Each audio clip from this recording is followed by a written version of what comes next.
DMCH में BSc nursing द्वितीय वर्ष के छात्र राहुल कुमार की हत्या के बाद उसकी पत्नी तनुप्रिया ने सोमवार को दरभंगा पुलिस के सामने अपना बयान दर्ज कराया है। पीड़िता ने एसएसपी जगन्नाथ रेड्डी से इंसाफ की मांग की है। बयान दर्ज करने के बाद बाहर आई तनुप्रिया ने मीडिया से बात करते हुए कहा कि उसने पूरी घटना एसएसपी के सामने रख दी है, अब उसे जल्द से जल्द इंसाफ चाहिए। तनुप्रिया ने कहा कि मैं बोलने की कंडीशन में नहीं हूँ, इसलिए ज्यादा कुछ नहीं कह पाऊंगी। बस जो भी घटना थी मैंने साफ साफ बता दिया। मैंने इंसाफ मांगा है। जिसने मेरे पति की हत्या की उसको फांसी की सजा होनी चाहिए। दरअसल पति राहुल कुमार की हत्या के बाद उसकी पत्नी तनुप्रिया ने पूरी घटना के लिए अपने पिता प्रेम शंकर झा और भाई, मां और बहन को जिम्मेदार ठहराया है। तनुप्रिया ने अपने बयान में कहा कि मेरे पिता प्रेम शंकर झा डीएमसीएच पहुंचे और मेरे पति की सीने में गोली मार दी। घटना के बाद जब मैंने अपनी मां और भाई बहन को फोन लगाया तो किसी ने मेरा फोन नहीं रिसीव किया। वहीं एसएसपी जगन्नाथ रेड्डी ने कहा कि उन्होंने अपना बयान दर्ज कराया है। अब हम लोग जो भी कार्रवाई होगी उसको आगे बढ़ाएंगे। एसडीपीओ को बुलाया है, उनको निर्देश देंगे। हम लोग गंभीरता से इसे ले रहे हैं। उनके बयान के बाद जांच में जो मदद मिलेगी उसे देखेंगे।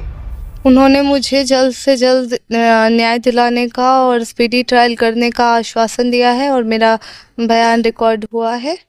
बस अब मुझे बोलने के कंडीशन में मैं नहीं हूँ उतना, इसीलिए। आपने क्या बताया है उनको, क्या चाहिए? जो इंसिडेंट हुआ था ना वो मैं सब सह बताती हूँ उनको। बस जो भी घटना हुई थी ना मैंने उनको सब सह बता दी। बस आरोपियों को जल्दी से जल्दी सजा दिलवाने का आप लोग चाहिए। आप लोग से क्या होगा, मीडिया में हाईलाइट कीजिए बात को।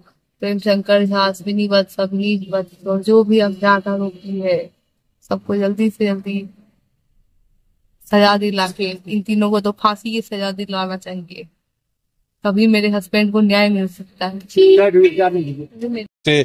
यहाँ आकर के दोनों उस नर्सिंग होम थी, कॉलेज में पढ़ाई कर रही थी। फिर 5 तारीख को कैसे घटना हुआ ये सारी जानकारी उसको थी और उन्हीं का बयान दर्ज करवाना आवश्यक लगा लोगों को, सभी लोगों को। तो उसको लेकर के एसपी साहब से मिले, बढ़िया एसपी साहब। उन्होंने डीएसपी और एसएचओ को निर्देश दिए और आवेदन लिखा करके भी लिए और उनका स्टेटमेंट भी रिकॉर्ड किया गया है। यही बात है। आप किस रूप में उसे सर देखते हैं कि निधि है? बहुत दुर्भाग्यपूर्ण घटना हुआ है, बहुत दुर्भाग्यपूर्ण।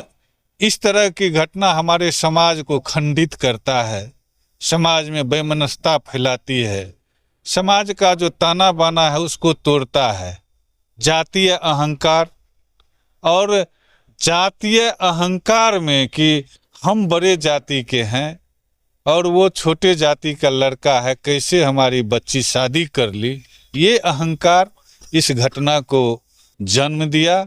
और आज हम कह सकते हैं कि वो अहंकार जो रावण और कंस का नहीं रहा, तो इनका भी ये जातीय जो अहंकार है जिसके चलते इतना बड़ा घटना किए कि अपने बेटी को उनके समक्ष कोर्ट में 164 का बयान हुआ, पुलिस वहाँ से वो एफआईआर किए हुए थे, लेकिन फिर भी नशा जाति का वो सर चढ़ के बोल रहा था।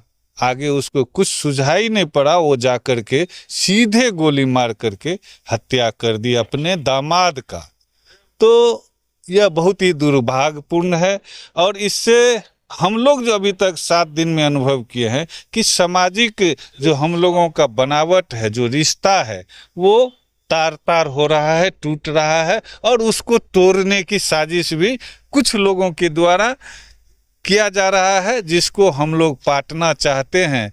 घटना हुई है, सभी लोग मर्माहत हैं, दरभंगा के भी और सुपौल के भी और उस गांव के भी। एक एक बच्चा जो है सो आहत है, लेकिन फिर भी उस बच्ची को न्याय कैसे मिले, उस परिवार को, जिस माँ बाप को मात्र एक लड़का था राहुल, वो इस दुनिया से चला गया, उसको न्याय कैसे मिले, उस बच्ची को न्याय कैसे मिले। इसीलिए हम लोग प्रयास कर रहे हैं कि वो आगे जीने के लिए वो आत्मनिर्भर कैसे होगा, क्या हम लोगों को मदद करना पड़ेगा, यही उद्देश्य हम लोगों का है।